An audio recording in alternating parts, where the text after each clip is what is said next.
আজ এমন এক সৈনিকের কথা আমি বলবো, যিনি দ্বিতীয় বিশ্বযুদ্ধের সময় এমন একটি কাজ করেছিলেন তাতে গোটা বিশ্ব তাকে বাহবা দিয়েছে। কিন্তু আপনি এমনই অভাগা, সেই ঘটনার কথা হয়তো আপনি জানেন না। সেই সৈনিক আর্মি প্রশিক্ষণের সময় সে জেদ ধরে সে কখনোই কোনো অস্ত্র তুলবে না। আপনি হয়তো ভাবছেন তাকে হয়তো সেই প্রশিক্ষণ থেকে বের করে দেওয়া হয়েছে, তো আজ্ঞে না। এটি একটি সত্য ঘটনা অবলম্বনে মুভিটি তৈরি করা। আমি শুরু করছি সেই সৈনিকের ছোটবেলা থেকে। সৈনিকের নাম ডেজমন্ড। সে তার ভাইয়ের সাথে খেলা করছে। খেলতে খেলতে তাদের মধ্যে ঝগড়া বেঁধে যায়, আর এই মুহূর্তেই ডেজমন্ড একটি পাথর নিয়ে তার ভাইকে আঘাত করে ফেলে এবং সে ভীষণভাবে আহত হয়ে মাটিতে পড়ে যায়। পর তার বাবা মা তাকে চিকিৎসার জন্য হসপিটালে নিয়ে আসে। এই অবস্থা দেখে ডেজমন্ড খুব মানসিকভাবে ভেঙে পড়ে। এরপর সে ঈশ্বরের কাছে যায় এবং বাইবেলের একটি লাইন পড়ে, যার ফলে সে বুঝতে পারে হিংসা কতটা ভয়ঙ্কর। মানুষকে এটির থেকে অনেকটা দূরে থাকতে হবে। ডেজমন্ড সিদ্ধান্ত নেয় যে সে সারা জীবন হিংসা থেকে দূরে থাকবে। সে কাউকে কষ্টও দেবে না, কাউকে কোনো আঘাতও করবে না। এরপর অনেক সময় কেটে যায়। ডেজমন্ড এবার যুবক হয়ে ওঠে। তার মধ্যে ধর্মীয় ভক্তি জেগে ওঠে। সে সপ্তাহের প্রত্যেক শনিবার চার্চে যায়। সে সেখানেই সমস্ত সময় কাটায়। এরকমই এক শনিবার সে চার্চ পরিষ্কার করছিল। হঠাৎ দেখে জানলার বাইরে একটা অ্যাক্সিডেন্ট ঘটে। ডেজমন্ড দ্রুত গিয়ে সেই ছেলেটির কাছে যায়। সে দেখে সবাই শুধু তাকিয়ে তাকিয়ে দেখছে, কেউ তাকে সাহায্যের জন্য এগিয়ে আসছে না। ডেজমন্ড সঙ্গে সঙ্গে সেই ছেলেটিকে ধরে নিয়ে গিয়ে হসপিটালে নিয়ে যায় ও তার চিকিৎসা করায়। এই হসপিটালের একটি নার্সকে দেখে ডেজমন্ডের খুব পছন্দ হয়, ডরোথি। ডরোথি দেখতে খুবই সুন্দর, তাই সে তার প্রেমে পড়ে যায়। সে ডরোথির কাছে এগিয়ে যায়। ডরোথি জিজ্ঞেস করে, তুমি কি এখানে রক্ত দিতে এসছো? তখন সে বলে হ্যাঁ। তারপরে সে রক্ত দেয় ও পরের দিন আবার সে দেখা করতে আসে। তখন ডরোথি বুঝতে পারে ডেজমন্ড তার জন্যই বারবার এখানে আসছে। ডরোথির একটু একটু ভালো লাগতে শুরু করে। তাদের মধ্যে প্রেম শুরু হয়। তারা বাইরে গিয়েও দেখা সাক্ষাৎ করতে শুরু করে। এইভাবে কিছু সময় কেটে যায়। তখনই হঠাৎ দেশ জুড়ে শুরু হয় দ্বিতীয় বিশ্বযুদ্ধ। এই দ্বিতীয় বিশ্বযুদ্ধের সময় আমেরিকাতে অনেক সেনা ভর্তি চলছিল। তখন তারা দুই ভাই সিদ্ধান্ত নেয় তারাও সেনাতে ভর্তি হবে। তার পরিবার যখন রাতের খাবার খাচ্ছিল, তখন ডেজমন্ড একটি আর্মির পোশাক পরে তার বাবার সম্মুখীনে এসে দাঁড়ায়। তার বাবাকে সরাসরি জানায় যে তারা দুজন আর্মিতে ভর্তি হতে চলছে। কথা শুনে তার বাবা খুব চিন্তিত হয়ে পড়ে, কারণ তিনি জানতেন যে যুদ্ধের কি ভয়াবহ হাল হয়, কারণ তিনিও প্রথম বিশ্বযুদ্ধের একজন সৈনিক ছিলেন। আর তিনি জানেন যুদ্ধ কত কষ্টদায়ক। ডেজমন্ড জানায় তার পিতাকে যে আমি কাউকে মারতে যাচ্ছি না, আমি দেশ সেবা করতে যাচ্ছি ও আমার সাথীদের আমি রক্ষা করতে যাচ্ছি। আমি মেডিকেল সেবা করতে যাব। আর বাবা বুকে পাথর রেখে রাজি হয়ে যায়। এরপর ডেজমন্ড ডরোথির সাথে দেখা করতে যায় ও সে বলে সে যুদ্ধ থেকে এসে বিয়ে করবে। এই কথা শুনে ডরোথি খুব খুশি হয় ও একে অপরকে চুম্বন করে ও ডরোথি তাকে একটি ছবি দেয়। পর ডেজমন্ড ট্রেনিং ক্যাম্পে যায়। সেখানে গিয়ে ট্রেনিংয়ের সব লোকজনদের দেখে সে খুব খুশি হয়। পর সবাই সারিবদ্ধ হয়ে দাঁড়ায়। ট্রেনিং কর্তা এসে সবাইকে দেখে। তখন ট্রেনিং কর্তা ডেজমন্ডকে দেখে বলে, তোমার মধ্যে একজন সিপাহীর মতো কোনো কিছুই দেখতে পাচ্ছি না।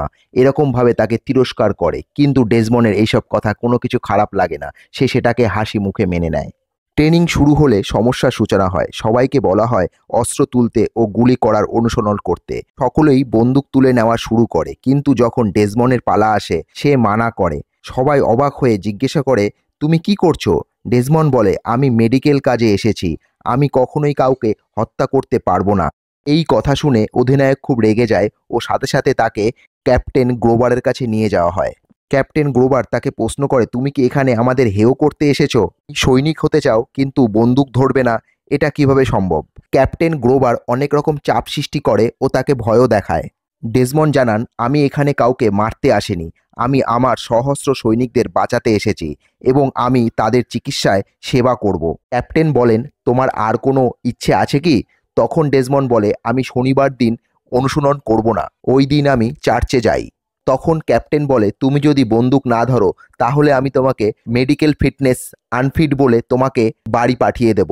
আসলে ক্যাপ্টেন চাইছিল সে বন্দুক তুলুক, কিন্তু ডেজমন্ড অনড় ছিল। এই কথা ছড়িয়ে যাওয়ার পর প্রত্যেকটা ছেলে তার উপরে অত্যাচার শুরু করে ও তাকে ব্যঙ্গ বিদ্রূপ করতে থাকে। এমনকি একদিন রাতে তার সঙ্গীরা তাকে পিটিয়ে আহতও করে দেয়। সকালে যখন ক্যাপ্টেন আসে তাকে যখন জিজ্ঞেস করা হয় যে এই অবস্থা তোমার কে করলো, কিন্তু ডেসমন্ড কারো নাম নেয় না। এইভাবে সময় কেটে যায়। এখন সবাই বাড়ি যাওয়ার জন্য সবাই ছুটিতে যাচ্ছে। যখন ডেসমন্ড ছুটি নেওয়ার জন্য যায় তখন তাকে সরাসরি মানা করা হয়, কারণ বলা হয় যে তুমি প্রতিটা ট্রেনিং কমপ্লিট করোনি, তার জন্য তোমাকে ছুটি দেওয়া হবে না।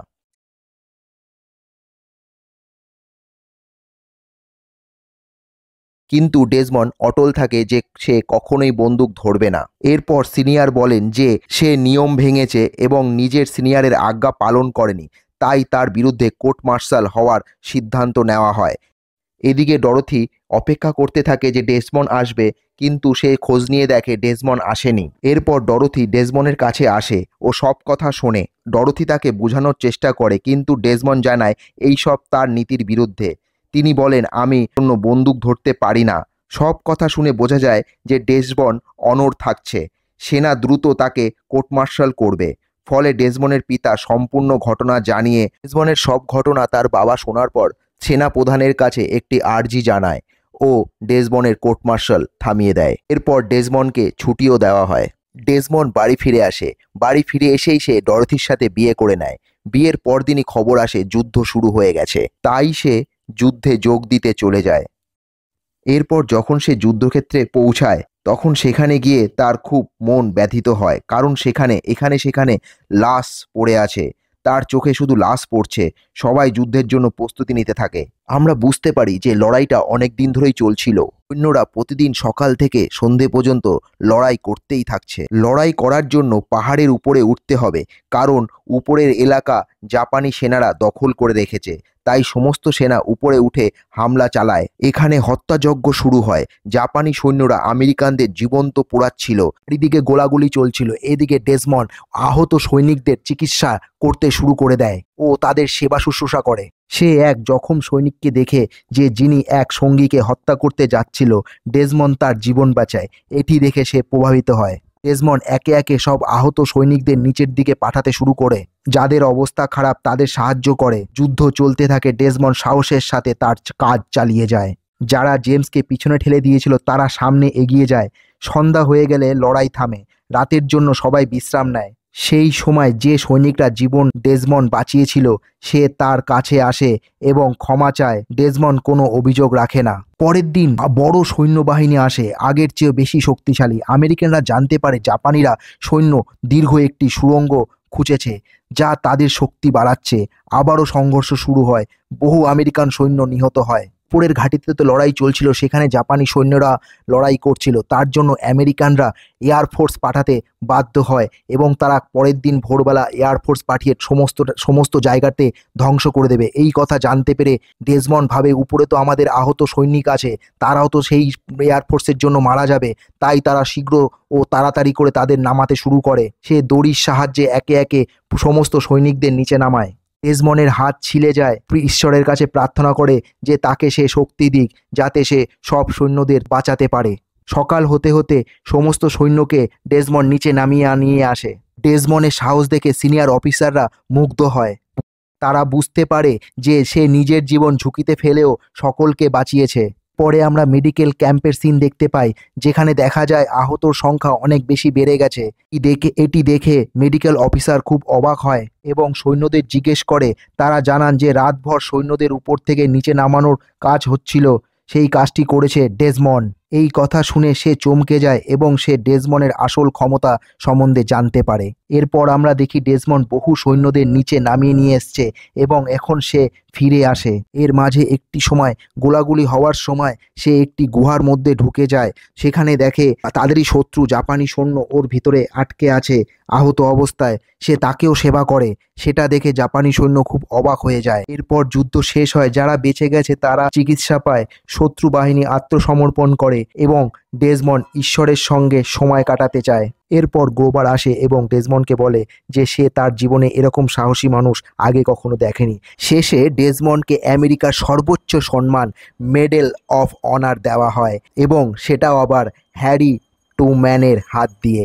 তার সাহস ও ত্যাগ সমগ্র বিশ্বের কাছে স্মরণীয় হয়ে থাকে। ডেসমন্ড তার শেষ জীবনটা তার স্ত্রীর সাথেই সময় কাটায় আর 2006 সালে তার মৃত্যু হয়। এইভাবেই গল্পটা শেষ হয়ে যায়। বন্ধুরা, গল্পটা কেমন লাগলো অবশ্যই আমাকে কমেন্ট করে জানাবেন। যদি এই ভিডিওতে কোনো ভুল ত্রুটি হয়ে থাকে ক্ষমা করে দেবেন, আমি এই ভিডিওতে বিগিনার। অবশ্যই যাওয়ার আগে একটি লাইক করে যাবেন, আমার অনুপ্রেরণা বাড়বে।